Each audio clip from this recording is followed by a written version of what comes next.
سال یہاں صرف 5 حافظ بچے تھے جنہوں نے U P board English medium سے ہائی اسکول کا ایگزام دیا، اور الحمدللہ ان حافظ بچوں نے 78 اور 75% حاصل کیے ہائی اسکول کے امتحان میں، حافظ بچوں نے۔ دارالقرآن الکریم نبی نگر پہیہ اعظم پور میں نہایت باوقار انداز میں نعتیہ مشاعرے کا انعقاد ہوا۔ فریض صدارت معروف شاعر رحمت لکھنوی نے انجام دیا، نظامت کی باغ ڈور رضوان احمد فاروقی نے سنبھالی۔ اس موقع پر شعر و ادب اور تعلیم و تدریس کے حوالے سے مولانا مصطفیٰ مدنی ندوی صاحب نے مختصر مگر جامع تقریر کی اور ادارے کے اغراض و مقاصد بیان کیے۔ پیش ہے لرن آن لائن وذ فیضان خان کی آنکھوں دیکھی رپورٹ۔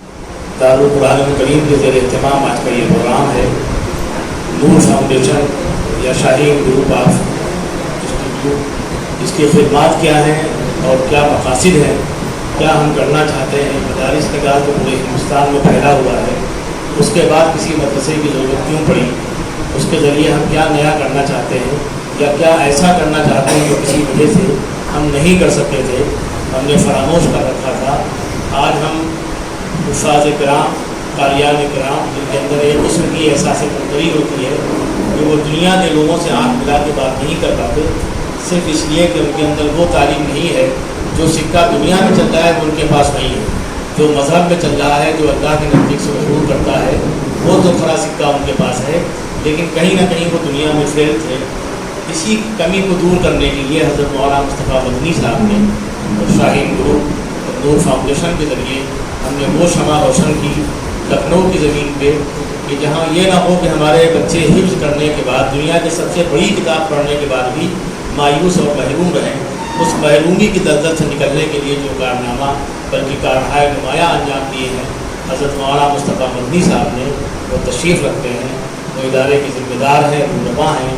انہیں کو میں دعوت دیتا ہوں کہ آپ اس ادارے کے بارے میں، ان طلباء کے بارے میں اور ہمارے اداروں کے مقاصد کیا ہیں ان کے وہ روشنی ڈال دیں، تاکہ جو شعراء یہاں آئے ہیں یہ دنیا بھر میں جاتے ہیں، شاعری کے حوالے سے گفتگو کرتے ہیں، اب وہ جب جائیں کہیں دنیا میں، گاؤں دیہات قصبے میں، شہر میں، تو ان کا یہ مشن ہونا چاہیے کہ وہ نور فاؤنڈیشن کی گفتگو کریں، شاہین گروپ کی گفتگو کریں، اور دارالقرآن الکریم کے حوالے سے کہ لکھنؤ میں کیا کچھ ہو رہا ہے، یہاں کے طلباء کیا بن رہے ہیں اور آگے کیا کچھ کر سکتے ہیں، اس پہ وہ گفتگو کریں۔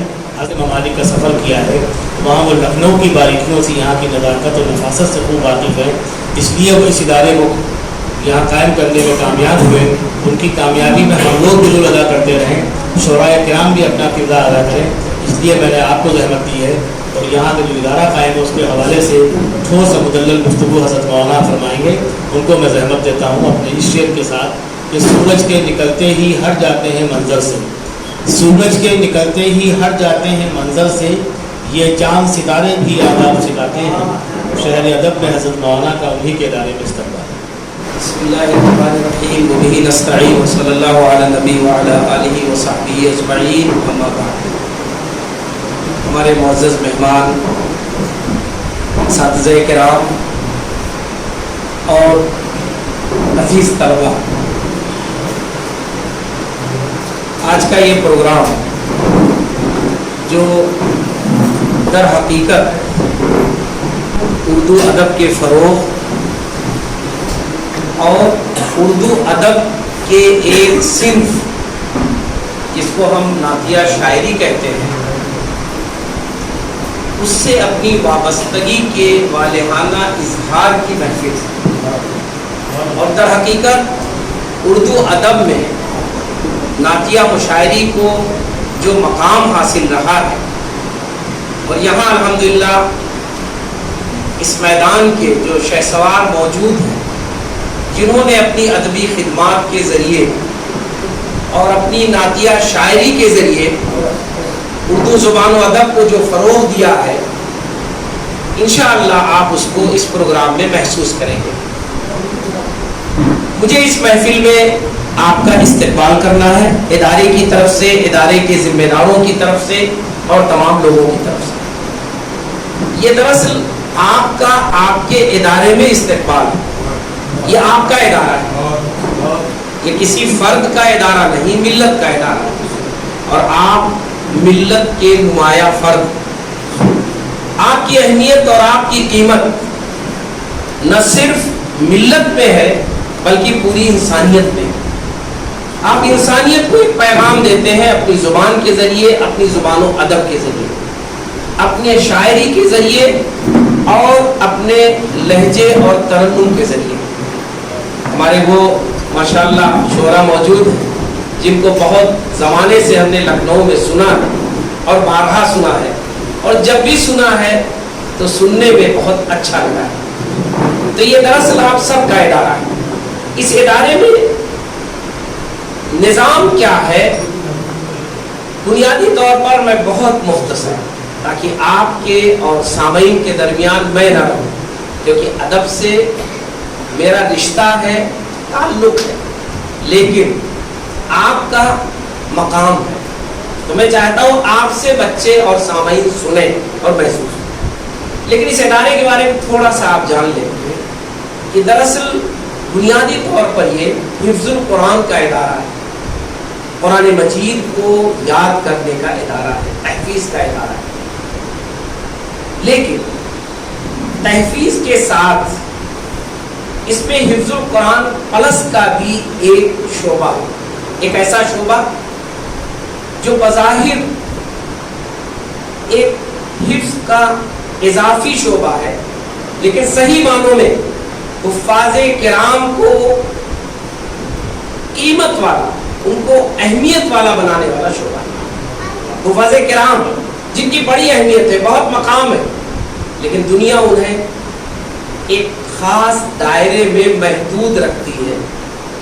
اس کی وجہ یہ ہوتی ہے کہ ان کا دائرہ اپنی صلاحیت کے لحاظ سے محدود ہوتا ہے. انہیں پوری قوم مسجد میں امام بناتی ہے, لیکن یہ سمجھتی ہے کہ مسجد کے باہر ان کا کوئی رول نہیں ہے, کیونکہ انہوں نے یہ صلاحیت اپنے اندر نہیں پیدا کی. یہاں پر الحمدللہ ایک شعبہ ہے حفظ القرآن پلس, جس کے ذریعے حافظ بچوں کو اس 4 سالہ کورس کی تعلیم کے بعد کسی بھی اعلیٰ سے اعلیٰ کمپٹیشن میں جانے کا مکمل چانس ہوگا. پہلا سال ان کا جو گزرے گا وہ فاؤنڈیشن کورس ہوگا, جس کے صرف 3 ماہ ہوں گے, اور اس کے بعد بقیہ جو 6 ماہ تعلیم کے ہوتے ہیں وہ ان کا 9th کا سال ہوگا. آپ سوچ سکتے ہیں کہ ایک بچہ جس نے ابھی تک کچھ نہیں پڑھا تھا وہ سوچ بھی نہیں سکتا تھا. تو یہ ادارہ جو حفظ القرآن پلس کا ہے, اس میں دراصل حفاظ کرام کو ایک ایسے کورس کے ذریعے جس کو فاؤنڈیشن کورس کہا جاتا ہے, 3 مہینے کے اندر اس صلاحیت کا بنایا جاتا ہے کہ وہ ہائی اسکول کی کتابوں کو سمجھ سکیں.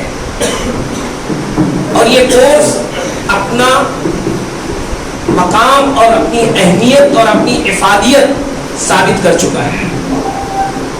پچھلے سال یہاں سے 5 حافظ بچے تھے جنہوں نے U P board English medium سے ہائی اسکول کا ایگزام دیا, اور الحمدللہ ان حافظ بچوں نے 78 اور 77-75% حاصل کیے ہائی اسکول کے امتحان میں, حافظ بچوں نے. اور پچھلے سال آپ سب کو معلوم ہے کہ بہت تھوڑے دن ان کو ملے تھے تعلیم حاصل کرنے کے لیے, بہت ذرا سا وقت ملا تھا انہیں پڑھنے کا. تو یہ جو 4 سال کا کورس ہے, اس میں گویا عام تعلیمی مرحلوں میں ہائی اسکول کے 2 سال اور انٹر کے 2 سال ہوتے ہیں, لیکن حافظ بچے وہ براہ راست ہائی اسکول کو پڑھتے ہیں.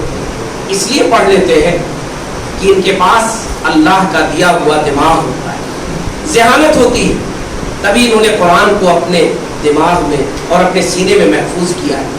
ان کے پاس ایک بہت بڑی امانت اللہ کی ہے جس کو قرآن حکیم کہتے ہیں, وہ پورا کا پورا ان کے پاس محفوظ ہے, انہیں زبانی یاد ہے, تو انہیں کوئی بھی سبجیکٹ پڑھنے میں اور یاد کرنے میں کوئی دشواری نہیں ہوتی ہے.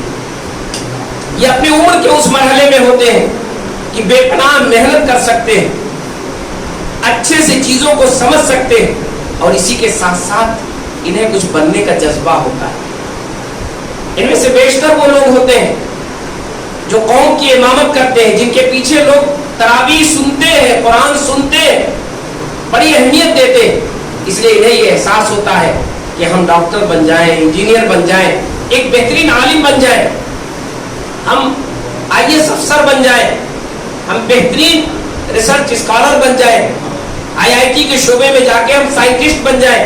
یہ ان کا جذبہ ہوتا ہے, اور اس جذبے کی بنیاد پر یہ اس 4 سال کے دوران وہ کام کرتے ہیں جس پر لوگ تعجب کرتے ہیں. یہ کورس بھی الحمدللہ یہاں پر پچھلے 2 سالوں سے چل رہا ہے. پہلا بالکل ابتدائی رزلٹ تھا جو 5 حافظ بچوں نے حاصل کیا. اس سال الحمدللہ یہاں پر جو ہائی اسکول میں بچے ہیں اور جو انشاءاللہ بورڈ کا ایگزام دیں گے وہ ٹوٹل 28 حافظ بچے ہیں, جن میں سے باقاعدہ کلاس لینے والے 22 بچے محنت کرتے ہیں. تو اس لیے آپ کے سامنے ہم نے یہ رکھا ہے کہ یہ جو آپ کے سامنے بچے بیٹھے ہیں یہ مدرسے کے بھی بچے ہیں اور کالج کے بھی بچے ہیں. یہ قرآن کے حافظ بھی ہیں اور کیمسٹری, بایولوجی اور فزکس پڑھنے والے بھی, میتھ بھی پڑھتے ہیں, عربی زبان اور اردو زبان کو بحیثیت زبان کے پڑھتے ہیں.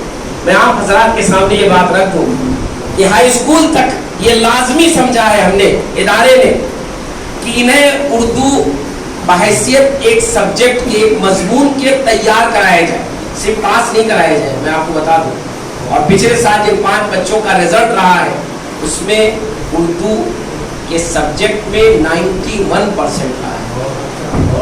تو آپ یہ مت سمجھیے گا کہ ماڈرن سبجیکٹ کو ہم کو لے جا رہے ہیں اردو سے دور بھگا رہے ہیں, نہ انہیں ہم علم شرعی سے دور بھگا رہے ہیں. آپ محسوس کر سکتے ہیں دیکھ کر کے, نہ انہیں ہم دینداری سے دور کر رہے ہیں. آپ یہاں آ کر کے 24 گھنٹے کا معمول دیکھ سکتے ہیں اور مسجد میں ان کی نماز کے پابندیوں کو دیکھ سکتے ہیں.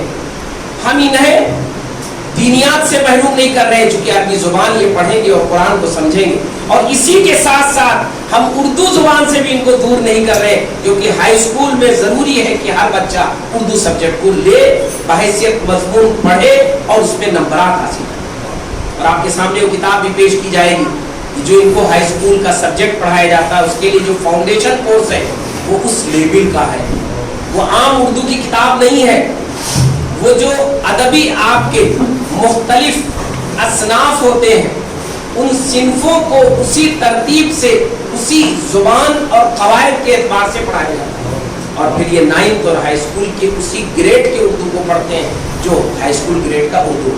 انشاءاللہ میں سمجھتا ہوں کہ تعارف آ گیا ہے. شعبہ حفظ ہے یہاں پر, اس میں الحمدللہ بچے حفظ کرتے ہیں. ابھی ہمارے محترم رضوان صاحب کی ایک اور صلاحیت جو زیادہ تر ان سے واقف لوگ جانتے ہیں لیکن بہت سے لوگ نہیں جانتے ہوں گے, وہ یہ کہ ماشاءاللہ ایک اچھے قاری انہوں نے یہاں پر شعبہ قرأت کی بھی شروعات کی, انہی کی سرپرستی میں. مجھے امید ہے کہ انشاءاللہ شعبہ قرأت بھی اپنی جگہ ایک اچھا کام کرے گا. شعبہ حفظ, شعبہ قرأت اور حفظ القرآن پلس یہ ایک سنگم ہوگا تعلیم کا, جس میں انشاءاللہ اردو زبان, انگریزی لٹریچر, ہندی کے اچھے جانکار, کیونکہ ہائی اسکول لیول پر جب یہ ہندی پڑھیں گے تو ایک اچھے جانکار ہوں گے, اور ماڈرن سبجیکٹ کے ساتھ دینی ماحول میں اپنا وقت گزارنے والے یہ بچے ہوں گے. اور انشاءاللہ یہ نہ صرف امت کا مستقبل ہوں گے بلکہ یہ ملک کا مستقبل ہوگا, بلکہ یہ سماج کا مستقبل ہوگا. یہ ملک کو اور دنیا کو بہت کچھ دیں گے, کیونکہ ان کے پاس دینے کے لیے بہت بڑی دولت ہے, قرآن کی دولت ہے, قرآن پڑھنے کی صلاحیت ہے, قرآن سنانے کی صلاحیت ہے. اور جب یہ ماڈرن سبجیکٹ میں اپنی صلاحیت پیدا کر لیں گے تو دنیا کی خدمت کی صلاحیت بھی ان کے اندر پیدا ہو جائے گی. تو یہ قرآن اور سائنس کے صحیح معنوں میں نمائندہ ہو جائے گا. آپ حضرات کو یہاں اکٹھا کیا گیا ہے, یہ بزم با مقصد بزم. یہ بات آئی اور یہ حقیقت ہے کہ میں نے کسی فارمیلٹی کے لیے یا ہم ادارے کے لوگوں نے نہیں کیا ہے کہ چلیے ایک مشاعرہ ہو جائے. یہ ہوتا رہے گا. کیوں؟ تاکہ اردو زبان کی خدمت ہو سکے, یہ بچے بھی واقف ہو سکے کہ زبان کے نوک و پلک کیا ہوتے ہیں, شعراء کس انداز میں زبان کی خدمت کرتے, اور زبان کے فروغ کے لیے شعراء کرام کی کیا اہمیت ہے. یہ انہیں جاننا ہے. ہو سکتا ہے کل کوئی اس میں سے منتخب کرے کہ وہ اعلیٰ تعلیم میں جا کر اردو ہی کو اپنا سبجیکٹ بنائے گا, اردو پر ہی ریسرچ کرے گا. اردو میڈیم کے ذریعے بہت سارے بڑے اعلیٰ اداروں میں آپ جا سکتے ہیں, وہاں جا کر کے وہ اپنا اچھی خدمت کرے گا. زیادہ تر آپ ملیں گے ایسے IAS IPS جو بڑے اچھے شاعر ہوتے ہیں, زبان کے بڑے اچھے ماہر ہوتے ہیں. آج ان بچوں کو یہ جاننا ہے کہ اردو زبان, اس کی نزاکت کیا ہے, اس کی لطافت کیا ہے, اس کی خوشبو کیا ہے. اور اس لکھنؤ میں اور لکھنؤ کے شعراء کے ذریعے انشاءاللہ اس کا بہترین تعارف ہوگا. میں آپ سب کا استقبال کرتا ہوں. جو ہمارے یہاں شعراء ہیں یقیناً زیادہ تر ہم سے بڑے ہیں, جو عمر میں اگر چھوٹے بھی ہوں تو اپنی شاعری میں بڑے ہیں. اس لیے ان سب کا استقبال ہے اور امید ہے کہ انشاءاللہ یہ بزم ہماری مفید بزم ہوگی, اور اللہ تعالیٰ اس بزم کے ذریعے اس لکھنؤ میں اور ملیح آباد سے قریب ہردوئی روڈ میں اردو زبان کے فروغ کا ایک ذریعہ بنے گا. اللہ تعالیٰ کامیاب کرے. میں امام صاحب کو حوالے کرتا ہوں اس لیے انشاءاللہ وہ اس بزم کو آگے بڑھائیں. بہت شکریہ حضرت مولانا مصطفیٰ مفتی صاحب, آپ نے مختصر وقت میں وہ کارآمد باتیں کر دی جو ہم لوگ اگر کرتے, جو کہ اوپر سے جانتے ہیں, اندر کی حقیقت سے واقف نہیں ہیں, تو وہ اس قدر کامیاب نہ رہتے. آپ نے بتا دیا کہ ہم حافظ کو صرف حافظ دیکھنا نہیں چاہتے. وہ حافظ ہے, یہ تو ہمارے لیے قابل احترام ہے. دنیا کی سب سے مقدس, مفید و قابل تعظیم و تکریم کتاب کو انہوں نے اذکر کیا. یہ معمولی نعمت نہیں ہے, لیکن ہم چاہتے ہیں کہ دنیا کی آنکھوں میں آنکھیں ڈال کے آپ وہ تعلیم جو ایک زمانے میں سر سید کا مشن تھا, جس کی مخالفت بھی وقتی طور پہ ہوئی, وہ دم تو ہوئی, لیکن سر سید دنیا میں ثابت کر گئے کہ ہم داڑھی رکھ کے کرتا پاجامہ پہن کے بھی انگریزی بول سکتے ہیں. اور انگریزی اگر مسئلے کا حل ہوتی تو پھر علی گڑھ یونیورسٹی ہی کافی ہوتی. تو اس لیے حضرت مولانا نے بیلنس کیا. انہوں نے بنیاد کو پہلے رکھا, یعنی قرآن کو پہلے رکھا, سائنس کو اور دیگر چیزوں کو بعد میں رکھا. اس کی ضرورت کو محسوس کیا, لیکن سائنس کو اور انگریزی کو مقدم نہیں رکھا. مقدم ہمارے یہاں علم قرآن ہے. اس کے بعد اسی کی روشنی میں ہم دنیا کی تمام تعلیم کو حاصل کریں گے, اور اس طرح حاصل کریں گے کہ آج بھی لوگ دنیا میں مسلمانوں پہ فخر کریں کہ مسلمان قوم ہی ایسی ہے جو ہماری رہنمائی کر سکتی ہے اور ہمیں گمراہیوں سے نکال سکتی ہے. حضرت مولانا کا یہ کارنامہ معمولی نہیں ہے کہ اس کو فراموش کر دیا جائے.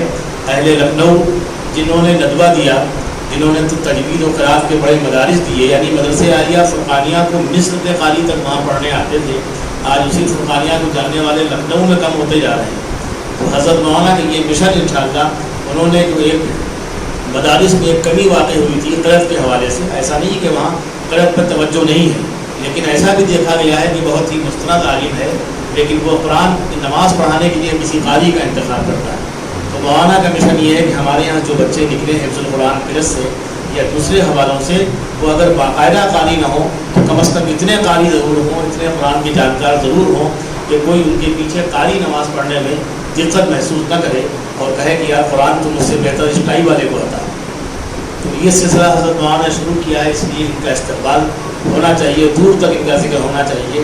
ہمارے دو مہمان ہمارے درمیان تشریف لے آئے ہیں ریاض سے, ان کا استقبال ہے, اور تالیوں سے استقبال ہو تو کوئی بری بات نہیں.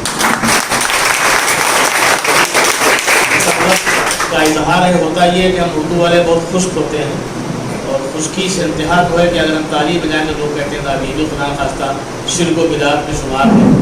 تو یہ شرک و بدعت کے دس سے بھی بڑی اچھی چیزیں چھوٹ جاتی ہیں. یہ ہم لوگوں نے ہندی سے لے لیا, ہندی والوں سے, کہ وہ اپنے جذبے کا اظہار کرتے ہیں, یا انگریز جیسے ہر موقع پہ بالکل بچھا جاتا ہے اور شکریہ اتنا ادا کرتا ہے جو ہم لوگ نہیں ادا کرتے ہیں. تو کچھ چیزیں ہمیں لینے کی ضرورت ہے اور بہت زیادہ ان دوسری قوموں کو دینے کی ضرورت ہے. حضرت مولانا نے کام کی باتیں کر دی, میں بالکل بولتا رہوں گا ضرورتاً. اور میں چاہتا ہوں کہ رحمت رسول صاحب یہاں تشریف لے آئیں کہ ہر مجلس کے لیے کوئی میر کارواں ہوتا ہے, آپ کی صدارت کا اعلان ہو جائے. کبھی کبھی تاخیر میں بھی کام لوگ ڈھونڈ رہے تھے کہ صدر کون ہے. تشریف لائیے رحمت صاحب. حضرت مولانا کی سرپرستی کا کارواں چلے گا اور آپ کی صدارت میں آج کی یہ شاعری کا کارواں چلے گا. لرن آن لائن کی جانب سے آپ سے بس اتنی التجا ہے کہ ہمارے اس پروگرام کو لائک، شیئر اور سبسکرائب ضرور کریں. ساتھ ہی بیل آئیکن دبانا نہ بھولیں جس سے ہماری ہر ویڈیو آپ تک اپلوڈ ہونے کے ساتھ ہی پہنچ سکے. شکریہ.